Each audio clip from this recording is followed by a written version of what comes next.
आप सभी को मेरी राम राम।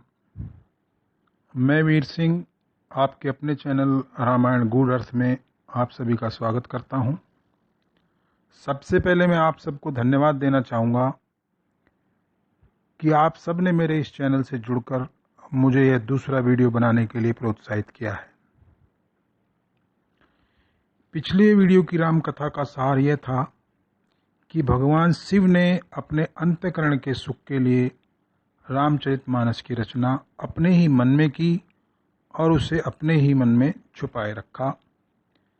लेकिन नियति ने कुछ ऐसी परिस्थितियां उत्पन्न की जिनके कारण भगवान शिव ने अपने मानस में छिपे सबसे कीमती रतन रामचरितमानस को बाहर प्रकट किया। शिव ने सर्वप्रथम यह उद्घाटन किसके सम्मुख किया था और वह परिस्थितियां क्या थी जिनके कारण यह कथा शिवमानस से बाहर आई। इन सब की व्याख्या इस वीडियो में की गई है, जिसका शीर्षक है रामचरितमानस शिवमानस से जनमानस तक। तो आइए वीडियो शुरू करते हैं। राक्षस राज रावण ने माता सीता का हरण कर लिया था और भगवान राम सीता से हुए इस विछोह के दुख का सजीव अभिनय कर रहे थे। वे दंडक वन में पेड़ पौधों, फूल पत्तों व वन के अन्य प्राणियों से माता सीता का पता पूछते हुए इधर उधर भटक रहे थे। ठीक उसी समय नियति द्वारा प्रेरित भगवान सदाशिव और माता सती भी भू भ्रमण करते हुए इसी दंडकारण्य में आ पहुंचे। जब भगवान शंकर ने अपने आराध्य भगवान श्री राम को देखा तो वे आनंद विभोर हो उठे। श्री शिव शंकर का रोम रोम पुलकित हो उठा और उनके नैनों से प्रेम के आंसुओं की अविरल धारा बहने लगी। भगवान शिव ने जय सच्चिदानंद कहकर दूर से ही ब्रह्म के अवतार श्री राम के चरणों में नमन किया। आदि शक्ति मां जगदम्बा की स्वरूपा माता सती ने जब भगवान राम को एक साधारण मानव की तरह विरह विलाप की लीला करते हुए देखा और साथ ही अपने स्वामी को भक्ति भाव से विभोर देखा, तो माता सती ने इस अवसर का लाभ उठाकर भगवान शिव की रचना रामचरितमानस, जिसको कि उन्होंने सदा अपने हृदय में संजो कर रखा था, इस कथा को सबके सन्मुख लाने का विचार माता के मन में आया और इस विचार को क्रियान्वित करने के लिए माता ने अज्ञानता का अभिनय करने का एक दृढ़ संकल्प अपने मन में धारण किया। अर्थात एक सजीव अभिनय श्री राम कर रहे थे और दूसरा जीवंत अभिनय माता सती ने आरंभ किया। माता सती ने भगवान शिव से कहा कि सर्वेश्वर, आप इन दो साधारण कुमारों को नमस्कार क्यों कर रहे हैं? भगवान शंकर ने बताया कि ये साधारण मनुष्य नहीं है, बल्कि परब्रह्म ही है, जो मानव रूप में श्री राम के रूप में अवतरित हुए हैं और उनके छोटे भाई शेष अवतार हैं। मां सती ने अपना अभिनय जारी रखते हुए भगवान शिव के वचनों पर अविश्वास व्यक्त किया। विवश होकर भगवान शंकर ने कहा कि देवी, तुम स्वयं इस बात की परीक्षा कर सकती हो। माता सती ने सीता का रूप धारण किया और यह रूप धारण करके वे भगवान राम के सन्मुख पहुंच गई। उन्हें देखते ही श्री राम ने शिव शिव जपते हुए माता सती को प्रणाम किया और कहा, माता, आप अकेली इस दंडक वन में कैसे आई? भगवान शंकर कहाँ हैं? और आपने अपना असली रूप त्याग कर यह अन्य रूप क्यों धारण किया हुआ है? श्री राम जी के वचन सुनकर माता सती लज्जा गई और बोली कि आपके द्वारा की जा रही साधारण मानव जैसी क्रियाओं को देखकर मेरे मन में भ्रम उत्पन्न हो गया था और इसीलिए आपकी परीक्षा लेने हेतु मैंने ये रूप धारण किया है। ऐसा कहकर और भगवान राम की अनुमति लेकर सती जी वापस लौट चली।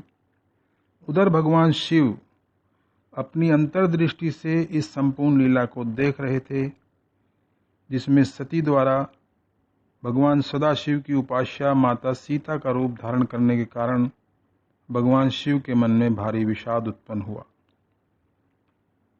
भगवान शिव की इस मनोदशा को तुलसीकृत रामायण के बालकांड के दोहा नंबर 56 की चौपाई नंबर 7 में बहुत सुंदरता से व्यक्त किया गया है, जो कि इस प्रकार है। सती कीन्ह सीता कर वेसा, शिव उर भयं विषाद विशेषा, जो अब करऊं सती सन प्रीति, मिटई भक्ति पथ होई अनीति।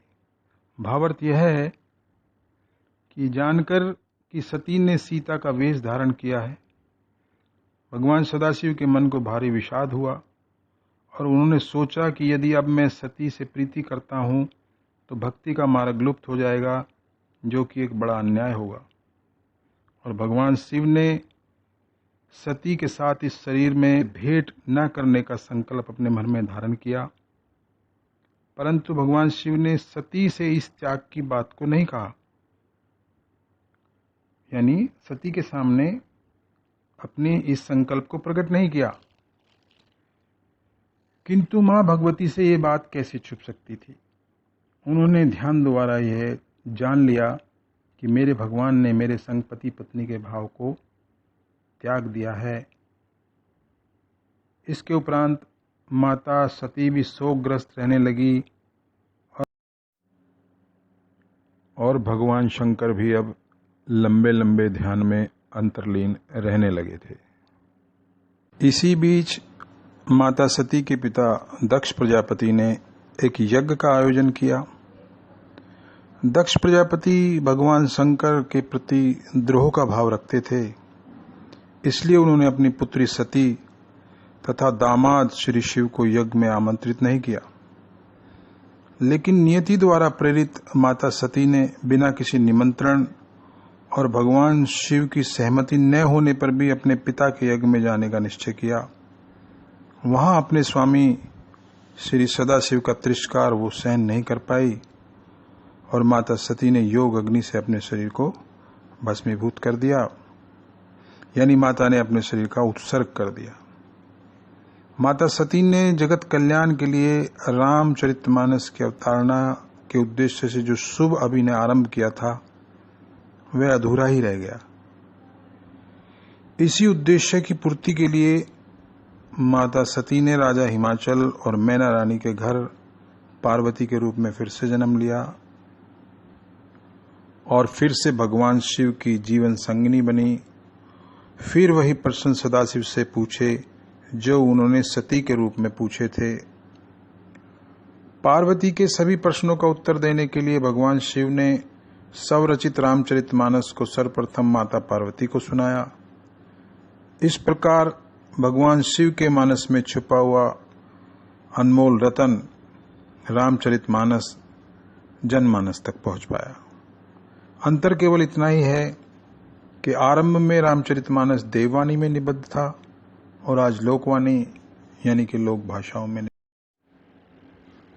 व्यूअर्स, यदि आप इस चैनल पर नए हैं तो कृपया इस चैनल को सब्सक्राइब करें और यदि आपको यह वीडियो पसंद आया हो तो कृपया इसे लाइक और शेयर करें तथा बेल आइकन को जरूर दबाएं। अंत में आपसे कहना चाहूँगा कि आपके कमेंट्स मेरे लिए बहुत मायने रखते हैं, क्योंकि ये कमेंट्स अगले वीडियो को बनाने में एक आधार का काम करते हैं। अतः आप कमेंट्स जरूर करें। धन्यवाद।